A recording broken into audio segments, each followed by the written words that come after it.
Hey everyone, I am Myra Baiti from BBTV coming to you with the Big Update Global Edition. US and China unveil surprise deal to combat climate change at COP26 summit. A framework for an agreement between the world's biggest economic powerhouses, the United States and China, was unveiled at the United Nations Climate Conference COP26 in Glasgow, Scotland. According to news outlets Reuters, the framework agreement was announced by US climate envoy John Kerry and his Chinese counterpart Xi Zhenhua, and was touted by both as a way to ensure the summit is successful. In his speech at COP26, the US climate envoy said, "Together, we set out our support for a successful COP26, including certain elements which will promote ambition. Every step matters right now, and we have a long journey ahead of us."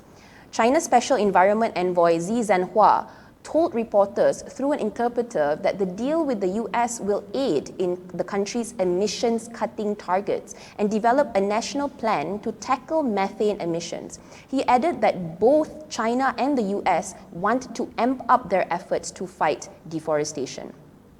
Both sides will work jointly and with other parties to ensure a successful COP26 and to facilitate an outcome that is both ambitious and balanced, Xi said. The agreement between the two powerhouses was received positively by the UN Secretary General Antonio Guterres, who tweeted, "Tackling the climate crisis requires international collaboration and solidarity, and this is an important step in the right direction," posted Guterres on Twitter. The UN Secretary General had previously released a statement declaring a code red for humanity upon the release of a report by the Intergovernmental Panel on Climate Change, IPCC, in August. The IPCC report highlighted several disturbing trends regarding climate change, including the increase of heat waves around the globe, the highest temperatures recorded in the last 5 years since 1850, and a 1.09 degrees Celsius temperature increase in the last decade. Speaking about the UN Climate Change Conference, US accused of trading human rights of Uighur Muslims for climate cooperation with China. According to Foreign Policy Report on November 9th, over 40 progressive groups sent a letter on July 7th to the US President Joe Biden, asking the US to focus on building cooperation with China on the issue of climate change instead of confronting China on the forced detentions of Uighur Muslims.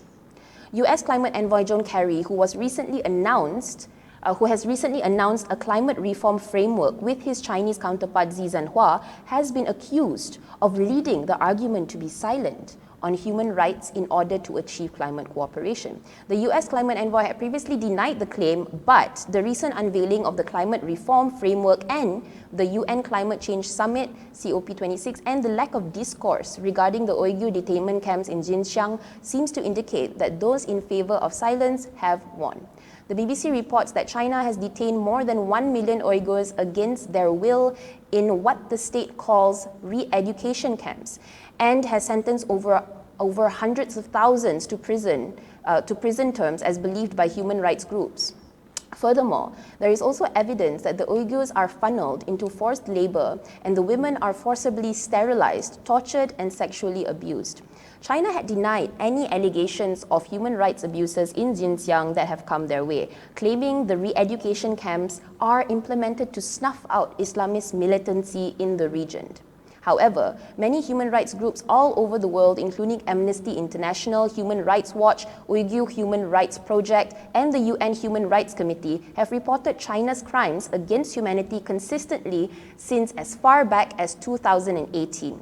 News outlet CNN has also recently published the personal story of Nuri Turkel in an article titled, "I was born in a Chinese re-education camp, I'm watching history repeat itself," where he shared his experiences of being in that camp after his mother was detained in Xinjiang Uyghur Autonomous Region. And Turkel said that he witnessed numerous atrocities, including the burning of religious texts, destroyed mosques, banned Uyghur language books, forced indoctrination of Maoist doctrines, and forced labor for millions of Uyghurs, including his mother. That was the big updates for me today, but we at BBTV want to know, what do you think about these issues? Do you agree that climate reformation is our utmost priority today? What are your opinions on the joint plan to tackle climate change by US and China? Let us know in the comment section below, and why not, while you are there, give us a like or share this video with your friends. And for more news, please subscribe to our YouTube channel bigbluetv.com or follow us on Facebook at bbtv.my. You can also subscribe to our news portal on bigbluetv.com for our special segments. I am Myra Baiti for BBTV, and this has been The Big Update.